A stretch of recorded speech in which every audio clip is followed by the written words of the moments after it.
Telugu YouTube ఛానల్లో మీ వ్యాపార ప్రకటనల కోసం 9154949554కి కాల్ చేయండి. నమస్తే, వెల్కమ్ టు కేటీవీ తెలుగు. నేను వసంత. సో ప్రస్తుతానికి మనకు అందుతున్న బ్రేకింగ్ న్యూస్ ఒకసారి చూద్దాం. జగన్కి సంబంధించిన బ్రేకింగ్ న్యూస్ చూస్తున్నాం. దాదాపుగా వైఎస్ఆర్సీపీకి సంబంధించిన బ్రేకింగ్ న్యూస్ అయితే చూస్తున్నాం.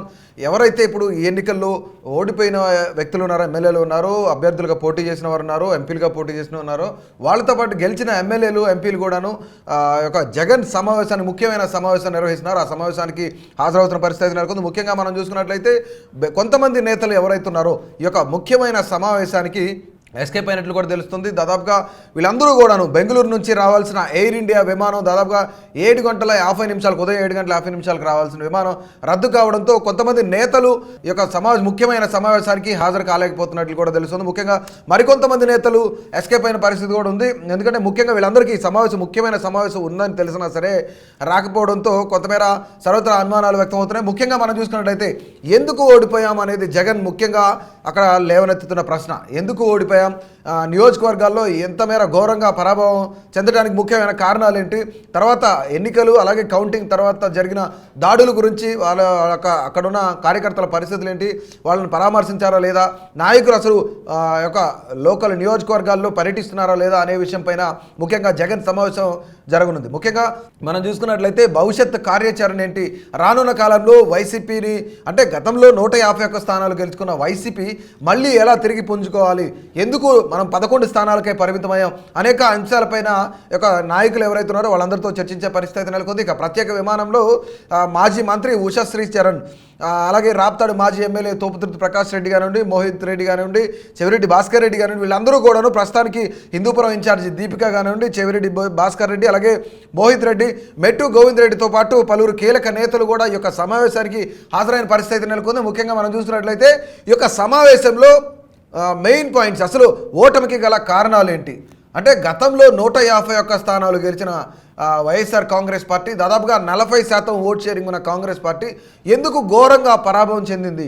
ముఖ్యంగా కొన్ని జిల్లాల్లో క్లీన్ స్వీప్ కూటమికి అవకాశాలు ఏంటి, ముఖ్యమైన అవకాశాలు ఏంటి, మన డిసడ్వాంటేజెస్ ఏంటి, నిజంగా మన ఓటమికి కారణాలు ఏంటి అంటే గతంలో మనం చూసాం జక్కంపూడి రాజా కానివ్వండి, లేదంటే కేతిరెడ్డి కానివ్వండి, వీళ్ళందరూ కొన్ని సంచలనమైన వ్యాఖ్యలు చేశారు. అలాగే ఎందుకంటే అక్కడున్న ఎవరైతే ధనుంజయ రెడ్డి ఉన్నారో ఆయన ముఖ్యంగా ఎమ్మెల్యేలకు సీఎంకు అనుసంధానంగా ఉండాల్సిన వ్యక్తి ఎమ్మెల్యేలను కనీసం కలవనివ్వకుండా ముఖ్యమంత్రిని ఒక ట్రాన్స్లో ఉంచారు అని చెప్పేసి కొన్ని సంచలనమైన కామెంట్ చేశారు. దీనిపైన కూడా కొంతమేర సమీక్ష జరిగే అవకాశం అయితే చాలా క్లియర్గా కనిపిస్తోంది. ముఖ్యమైన సమావేశానికి పలువురు నేతలు హాజరైనప్పటికీ కూడాను ఎవరైతే హిందూపురం ఇన్ఛార్జిగా ఉన్న దీపిక ఉన్నారో, చెవిరెడ్డి భాస్కర్ రెడ్డి, చెవిరెడ్డి మోహిత్ రెడ్డి, అలాగే వీళ్ళందరూ కూడాను హిందూపురం నుంచి కొంతమంది నేతలు, అట్లాగే రాప్తాడు మాజీ ఎమ్మెల్యే తోపుతుర్తి ప్రకాష్ రెడ్డితో సహా కొంతమంది పలువురు సీనియర్ నేతలు కూడా హాజరైన పరిస్థితి నెలకొంది. ఇక ఇదే తరుణంలో కొంతమంది ఎవరైతే గతంలో పోటీ చేసిన ఓడిపోయిన ఎమ్మెల్యేలు ఉన్నారో, అభ్యర్థులు ఉన్నారో, వాళ్ళందరూ కూడాను ఈ యొక్క నియోజకవర్గాల నుంచి రావడానికి కానీ, లేదంటే నియోజకవర్గాల్లో పర్యటించడానికి కానీ కొంత నామోషిగా పీలైన పరిస్థితి నెలకొంది. ముఖ్యంగా జగన్ యొక్క ముఖ్యమైన సమావేశానికి వాళ్ళు హాజరు కాలేకపోయిన పరిస్థితి కూడా ఉంది. ముఖ్యంగా హాజరు కాకపోవడానికి కొన్ని కారణాలు అయితే ఉన్నాయి. ఎందుకంటే ఘోర పరాభవం తర్వాత వాళ్ళు బయటికి రాలేని పరిస్థితి. ఎందుకంటే కేతిరెడ్డి మనం చూసాం, ధర్మవరం మాజీ ఎమ్మెల్యే కేతిరెడ్డి చెప్పిన పరిస్థితి నెలకొంది, నా కోసం ఎవరు రావద్దు, నేను ఎవరిని కలవను, కొంతమేర అసలు మేమంతా ఒక ట్రాన్స్లో ఉండిపోయాం, ఎందుకంటే అసలు ఓటమికి గల కారణాలు ఏంటో కూడా తెలియదు.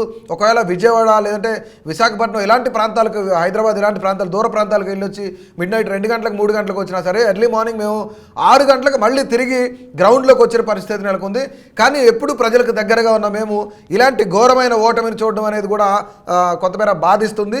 సో డెఫినెట్లీ కొంతమేర కలవడానికి నేను ఇష్టపడట్లేదు, ఎవరు కూడా దయచేసి రావద్దని చెప్పిన పరిస్థితి నెలకొంది. సో ఇలాగ చెప్పిన వాళ్ళు మరికొందరు అయితే అసలు నిజంగానే ఆన్సర్ లేకుండా ఈ యొక్క జగన్మోహన్ రెడ్డి ముఖ్యమైన సమావేశానికి కొంతమంది నేతలు ఎస్కేప్ అవుతున్నారు, కొంతమంది లేటుగా వస్తున్నారు, రావడానికి ఇష్టం లేదా, అసలు ముఖ్యంగా ఈ యొక్క ముఖ్యమైన సమావేశానికి హాజరు కాకపోవడానికి ముఖ్య ఉద్దేశం ఏంటి, కొంతమంది ఏంటంటే బెంగళూరు నుంచి రావాల్సిన ఎయిర్ ఇండియా విమానం రద్దు కావడంతో 7 గంటల 50 నిమిషాలకే రావాల్సిన విమానం రద్దు కావడంతో కొంతమంది నేతలు రాలేకపోతున్నామని చెప్తున్నారు. నిజంగానే వాళ్ళు బెంగళూరు నుంచి విజయవాడ విజయవాడకు రావడానికి కొత్తమేర హాఫ్ డే పట్టినా సరే సాయంత్రానికి వచ్చి మాట్లాడి వెళ్ళే పరిస్థితి నెలకొంది. ముఖ్యంగా ఈ సమావేశంలో జగన్మోహన్ రెడ్డి 1-to-1 కూడా అంటే ఫేస్ టు ఫేస్ మాట్లాడే పరిస్థితి కూడా నెలకొంది. ముఖ్యంగా అసలు ఓటమికి గల కారణాలేంటి, ఎందుకు వెనుకబడిపోయాం, దాదాపుగా 40% ఓట్ షేరింగ్ వచ్చినా సరే మనకి 11 సీట్లే పరిమితమైంది, వాళ్ళకి 58% ఓట్ షేరింగ్ వచ్చిన దాదాపుగా ఎక్కువ మొత్తంలో మనం చూసుకున్నట్లయితే 164 స్థానాలు గెలిచారంటే కేవలం 18% ఓట్ షేరింగ్తోనే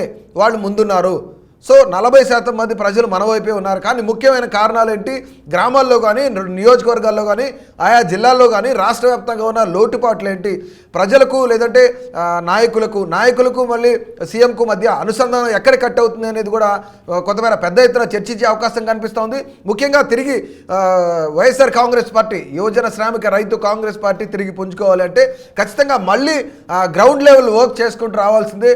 సో డెఫినెట్లీ ఈ మేరకే జగన్మోహన్ రెడ్డి కొంత సంకేతాలు కూడా ఇచ్చారు. మళ్ళీ అన్న జనంలోకి వస్తున్నాడు, పరామర్శించడానికి వస్తున్నారు.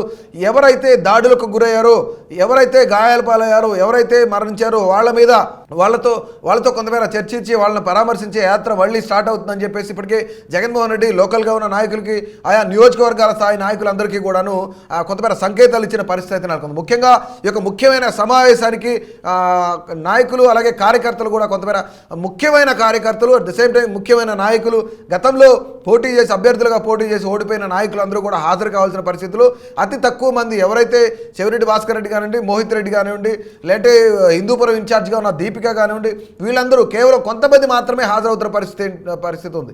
ముఖ్యంగా కొడాల నాని కానీ, పేర్ని నాని కానీ, లేదంటే రోజా కానివ్వండి, ఇలాంటి వాళ్ళందరూ కూడాను వాళ్ళ పేర్లు కానీ అసలు వాళ్ళు వస్తున్నట్లు సమాచారం కానీ ఇంతవరకు ఆ యొక్క ముఖ్యమైన సమావేశానికి హాజరవుతున్నట్లు కూడా సమాచారం కూడా లేని పరిస్థితి ముఖ్యంగా నెలకొంది. ఇక రానున్న కాలంలో వైఎస్ఆర్ కాంగ్రెస్ పార్టీ తిరిగి పుంజుకునే అవకాశం ఉందా, లేదంటే 11 సీట్లకే పరిమితమైన YSR Congress party 40% vote sharing వచ్చిన వైఎస్ఆర్ కాంగ్రెస్ పార్టీ నిజంగానే మళ్ళీ పుంజుకునే అవకాశం ఉందా లేదంటే మరొక ఇప్పుడు ఏదైతే లోకల్ బాడీ ఎన్నికలు జరుగుతుందో ఆ లోకల్ బాడీ ఎన్నికల్లోనైనా సరే ఖచ్చితంగా కొంతమేర సత్తా చాటే అవకాశం ఉందా అనేది ప్రతి ఒక్కరు కూడా తప్పకుండా మీ అభిప్రాయాన్ని తెలియజేయండి.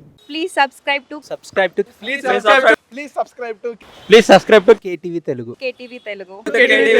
KTV Telugu. KTV Telugu channel.